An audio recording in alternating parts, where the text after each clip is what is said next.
Why did you take a construction job? Well, two things happened. The show I was writing a show called Cooper's Bar that starred Rhea Seehorn and Lou Mastillo. It was a tiny show. It's amazing that in the golden age of television, I was only able to make one very small show. But it was really fun, and it didn't get renewed. So I lost that revenue stream. And then my production company, I was working for Whitewater Films, where we made many, many movies. Joey Soloway's first film, Afternoon Delight, the Nee Brothers' first film, Band of Robbers, Jacob Estey's first film, Mean Creek, on and on and on and on and on. That company shut down. It didn't shut down. They're still operating. They just made a movie in Kentucky called Kate Might Die, but they downsized the company, and I was let go. So I lost that job, and I lost my my TV job. And I found that there just didn't seem to be any interest from Hollywood. And I'd write a script, I would send it out, and nobody would really respond to it. And the economics of Hollywood were getting more and more challenging. I'm not getting any younger.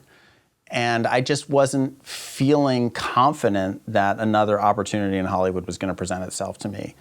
Or I wasn't sure how to create that opportunity either. I mean, I do think when I started writing my Substack on Hollywood, I found that people I knew in Hollywood were reading it. I couldn't get them to read a screenplay, but they would read my Substack. So I was like, well, why would I go write another screenplay? What's the point? I mean, as a screenwriter, you create this incredible world with these interesting characters and these dynamics, and if no one decides to make the movie and you don't have the financial resources to make it yourself, all that just sits on a shelf. Whereas even a Substack, where maybe it only has a couple hundred readers, but that's, people who are enjoying your work. And I was like, well, I'm going to keep working. Like, I'm never going to stop being a creative person. Like, that's not going to happen for me. I'm happy to report. I was thinking, like, well, what can I do I just need to make some money. I needed some income. I've got, 2 kids. I've got college to pay for. I just need some income. And, I applied to, there's, you go on LinkedIn, is that the one that has all the jobs? I don't know. LinkedIn, Indeed, you look at these, there's so many job openings. They all seem like they might be kind of great, but none of them really pay any money. And it's impossible to get anyone to respond to your resume. And my brother-in-law is a successful contractor in Los Angeles, and his business is expanding. And he and a mutual friend had bought a house in Los Feliz, and they asked me, since I wasn't doing anything, if I would spend a couple hours a day overseeing construction on that project. And I was, he and I had talked a bit about other things that we might do together where I might be useful to him as an employee, whether that was creating lookbooks, prospectuses for a business. I mean, as a producer, you just do so many things. You're creating sales documents, you're creating legal documents, you're wrangling talent, you're managing construction crews in production because you're building sets, so I think my brother-in-law looked at what I had done as a producer and what I had done, as a creator, and said, well, this is a set of skills that that are not being used, that I could use. And, it was thrilling to me that somebody would look at me and say, oh, here are some skills we could use, because I feel like I have a lot of skills. I wasn't sure, but I also wasn't like anyone was knocking, banging down my door. And here was someone actually offering me a job. So I just said yes. And, at first the job was very, it was confounding. I really thought that I was going to be overseeing production, as I had done as an executive or something. But really, nobody needs that in construction. What they need is someone to haul stuff around, like go to Home Depot and pick up concrete and rebar and Simpson ties and anchor bolts and epoxy seals and stuff like that. And so I would go to the construction site every day and say, what do you guys need? And they would send me to Home Depot and, with a list of things that I had never heard of. It was a language I just didn't know, of safety plates and gas pipes and whatever. I mean, still to this day, I'll go to Home Depot. Every day I get sent there to pick up stuff, and I'm like, what are we going to find today? And I don't think I did a great job in those early weeks as a project manager, I think was the title, still is the title. But boy, I tried. And I think everyone could see I was trying. And I mean, there were parts of it that I loved, like how physical it is that, as an executive, you're sitting, you're reading, you're behind a computer, you're eating junk food. And like this job, there's no time for junk food. You're just running around the whole time. You're just like frantic. And, after a couple months, I think someone who had been doing the job longer at my brother-in-law's company left, and he basically dumped that guy's portfolio on me, and it just basically threw me in the deep end. And suddenly he was like, can you take our team up to the Roxy Theater on Sunset and repaint the Roxy? Which, now that I'm much deeper into this job, is like a pretty easy job. But it was, the Roxy is an active venue. You can only work there for certain hours. You have to be done and wrapped and cleaned out by, 2:30 every day. So you would, like, midway through our first day, we had demoed the facade of the Roxy, and the manager's like, well, this has to be in presentable state for the show tonight. And I'm like, presentable state for the show tonight? Like, what are we gonna do? But, thankfully, I have a team that's working with me that are great at their jobs. And so, my job is to work with them. And I learned this as a producer as well, that, you rely on your DP, you rely on your production designer, you rely on your costume designer for their expertise. And when they tell you something's gonna be okay, that it's gonna work, if you've hired people that you believe in, you trust that. And so that has largely been my experience as a project manager in construction, that like I have to rely on the people who know what they're doing, who are the experts in their fields. When they tell me something's going to be okay, I don't, it's going to be okay. They know what they're doing. So I took the job. I also took the job because I felt after 30 years in Hollywood that like I could use some perspective. Some perspective would be healthy to me as an artist. That if I did something different, I could learn, that would be an interesting prospect. I could see what else I might be capable of. The idea of building a building from zero seemed like an intriguing challenge to me. Like, could I do it? I don't know. Could I work with, a team of construction workers from different countries that, aren't from, at all the world that I live in? Would I be able to relate to those people, and would they accept me? All those things were interesting challenges, I thought. And it was really, really, really hard. It was just so hard. There's just so much pressure. And, because I'm working for my brother-in-law, I want, it's a family endeavor. Like, I need him to succeed. We need this whole family to succeed, We're all in it together. So that, in some ways, there's a backstop because he's my brother-in-law, but there's also that much more pressure to not make a catastrophic mistake because, if he goes down, we all go down. You talked about this one day that you were driving to a construction site and you heard a Wilco song on the radio, and it made you very emotional. Yeah, it's true. I really did I think at the end of my Hollywood career, I was definitely feeling like I had failed, despite the fact that I had made 30 movies and done things that I had never anticipated doing. I directed an episode of my TV show. I was a pretty good stand-up comedian. I still felt like I had failed. Like I couldn't get the next job. I couldn't support my family in Hollywood. And, it's funny, in my book, I talk about how I was worried at William Morris that if I was fired from that job, what could I do? Like, if I couldn't even hold on to an assistant job at William Morris, could I do anything in Hollywood? And I think that's why I fought so hard to keep that job, was because there was nothing below it. There was no, if that floor gave out, I was going to fall. I was going to be back home, you know, living with my parents. And I think when I started this construction job, it was the only thing that was offered to me. And I was like, I have to make it work. I have to succeed at this. And I worked really hard over things that seemed to me like they were just, to the guys I was working with, they were like, how can you not know this stuff? How can you not know what a bag of 20-minute is? How can you not know, what Romex wire is? These things that I had just never heard of or considered. And so I was constantly failing at the job. I would be sent to Home Depot and they would say, I need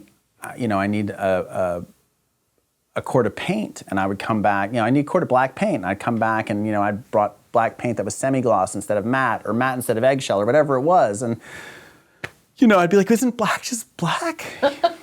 Is it not? Is black paint not just black paint? No, it turns out it's not. It's like 7 different, finishes on black paint. So, and that was every day. And I just, I was also working with guys who, some guys don't speak any English, and some guys English isn't their first language. So, in Hollywood, I always had a fairly lofty position in any project I was involved in, whether I was the producer or the writer or the director. Everyone would sort of treat you with a level of respect. And like in this job, I'm the lowest man on the totem pole. Like, everyone's just being like, how can you be this dumb? You don't know what a multi-tool is? Like, they would send me they would send me to one of our other sites and be like, can you just like, they would just be like, can you just get something from the toolbox? And I'm like, what's the toolbox? And I just knew nothing. And, and I think in that frenzy of just like living in a sort of a foreign world, a world that was foreign to me for so long, and fighting not to drown in it, I lost my sense of who I was. I really just like, I was so I think I was so desperate, I just forgot that there's more to me than just the job, because I wasn't doing well at the job. And and I forgot about this. I was at Home Depot and I was loading my SUV at the time. I didn't have a truck yet. I was loading it full of self-leveling concrete. I had like 1,000 pounds of self-leveling concrete in my SUV. Probably too much for that SUV to carry, by the way. And I felt this like pat on my. No, I heard this someone asking me if labor, do you need labor? And I was like, there's all those guys at Home Depot offering to help. And I was like, no, thanks. And then I feel this like pat on my back, and I look up, and it's not someone looking for help. It's just like one of my friends messing with me, being like, he's like, what are you doing? He sees my like trunk full of concrete. And I felt like I had been like, I was caught, as it like found out, like, I was like, this is what I'm doing for a living, And he was like, what? He's a Hollywood writer and whatever. He was like, this is what that's what my dad did growing up, and he was sort of, I don't know, he gave me a look of what seemed to me at the time like respect, which I've rarely experienced in my professional life. And I was driving out of the Home Depot, and I don't know if these two events actually happened at the same time, but Wilco was playing, and I'm a huge Wilco fan. I love Wilco.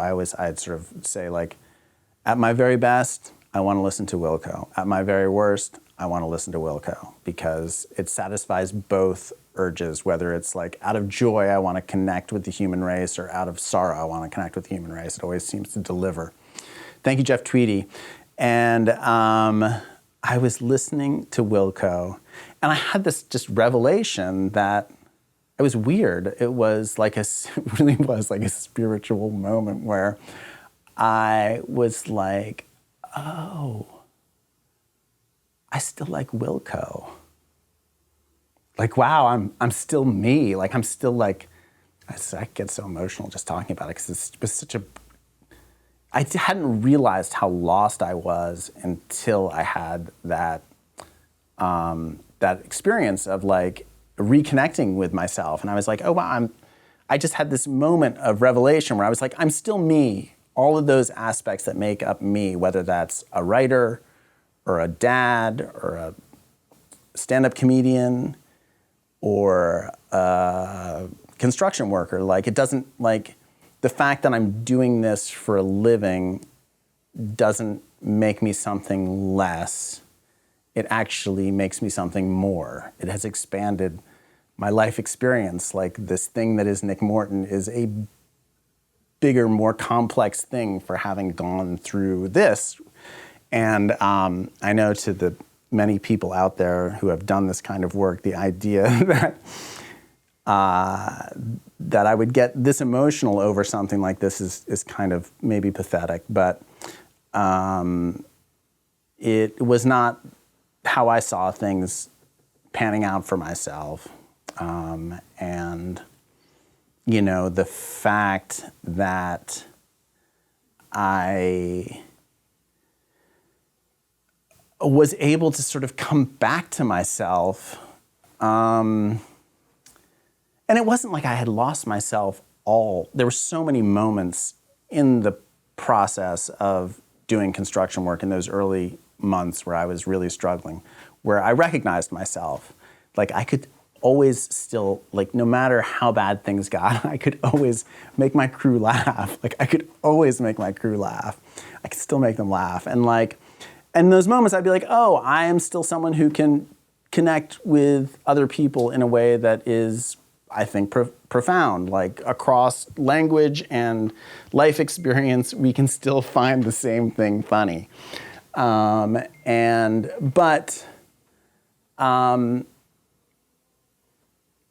think what I saw in that, what I felt in that moment was that I was still fundamentally me, and that it didn't, I don't want to say it doesn't matter what I do for a living, because it certainly wasn't that, I wasn't having that kind of an experience. It was just like, oh wait,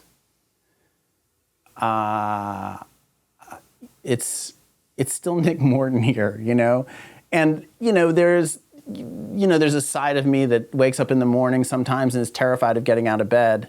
There's a side of me that can go perform stand-up in front of 800 people. There is a side of me that can direct an episode of television, and there's a side of me that is terrified every time I walk onto a set. So all of those things, the good and the bad, make up a person. And I think I had just sort of lost touch with myself in a way that I didn't recognize until I heard that song and realized I can still keep going in this path as myself wherever it leads, and it's going to be okay. You're getting me teared up here. Sorry. No, it's very powerful. I resonated with what you said. Just being able to hold on to whoever you are at the core, I guess. I'm not trying to put words in your mouth. No, here, I mean, I struggle to make sense of it because I don't, because it's funny. I like, you know, after that article came out, a lot of people reached out to me to be like, well, are you still writing? Are you still going to keep writing? And I'm like, what do you think that article was if not a piece of writing? Like, of course I'm still, I mean, I guess the thing that I discovered in the process of becoming a construction worker was that I'm fundamentally a writer. I am fundamentally a creator. Like that the way I make a living is not the thing that defines me. And I think that so often in America, and so often I myself am guilty of it, of defining people by what they do, what their job is. And when someone says, oh, I sell insurance, but I'm really a photographer, I'm like, you're an insurance salesman. And now I recognize, now that I've been on the other side of the equation, that is actually true. You know, that there is real truth in that you don't necessarily have to define yourself by your job. And right now you have a trade that you're learning or a part of that hopefully AI cannot replace. I mean, there is that. I mean, that was the other thing. That was the other reason. Thank you for mentioning that. The other reason I wanted to do the job was because, I'm 55 years old, but I have a lot of life ahead of me, and I'm like, if it's not going to be Hollywood, what is it going to be? Because I'm not going to stop working. Like, I'm not interested in stopping working, frankly. And what is the future for my kids? And I could see how, the world of construction could be something where, like, my kids could work there. We'll be building things forever. It seems like there's a future in it that is, immune to AI. So.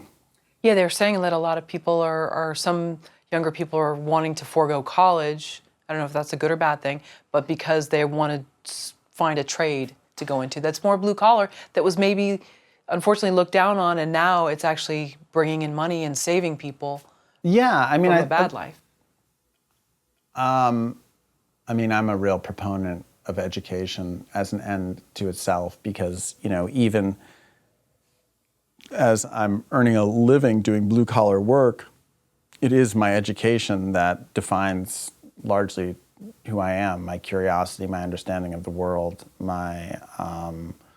so I don't, I think there's